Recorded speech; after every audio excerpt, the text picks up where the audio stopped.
இந்த உள தூய்மை என்பது அல்லாஹோடு என்னுடைய உறவு சீராக இருக்கிறது. அல்லாஹோடு நான் கொள்ளுகிற அந்த உறவு சீரானதாக இருக்கிறது. என்னுடைய தொழுகை அதற்காகத்தான், என்னுடைய இபாதத் அதற்காக வேண்டித்தான்.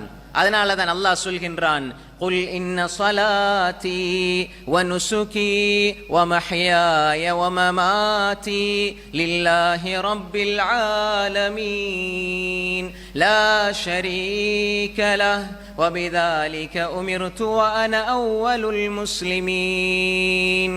இது அல்லாஹ் சொல்றான். குல் இன்ன ஸலாத்தி, நபியே சொல்லுங்க, இன்ன ஸலாத்தி என்னுடைய தொழுகை, வனுசுகி என்னுடைய வணக்க வழிபாடுகள் நற்கிரியைகள், வமஹ்யாய என்னுடைய வாழ்வு, வமமாதி என்னுடைய மரணம், லில்லாஹி ரப்பில் ஆலமீன் அது ரப்புக்கு மாத்திரம் உரித்தானது. என்னுடைய வாழ்க்கையில் இஹ்லாஸ், என்னுடைய மௌத்தில் இஹ்லாஸ், என்னுடைய வணக்கத்தில் இஹ்லாஸ், என்னுடைய வழிபாடுகளில் இஹ்லாஸ், என்னுடைய இபாதத்தில் இஹ்லாஸ், எல்லாவற்றிலும் இஹ்லாஸ். லில்லாஹி ரப்பில் ஆலமீன். என தொழுகை யாருக்கு? அல்லாஹ்வுக்கு. என்ற வாழ்க்கை யாருக்கு? மனைவிக்கா, பிள்ளைகளுக்கா? இல்ல, அல்லாஹ்வுக்கு. வமஹ்யாய என்னுடைய மௌத்து, என்னுடைய வாழ்க்கை, இன்ன ஸலாத்தி வ நுசுகி வ மஹ்யாய வ மமாத்தி லில்லாஹ் எல்லாம் அல்லாஹ்வுக்கு ரப்பில் ஆலமீன்.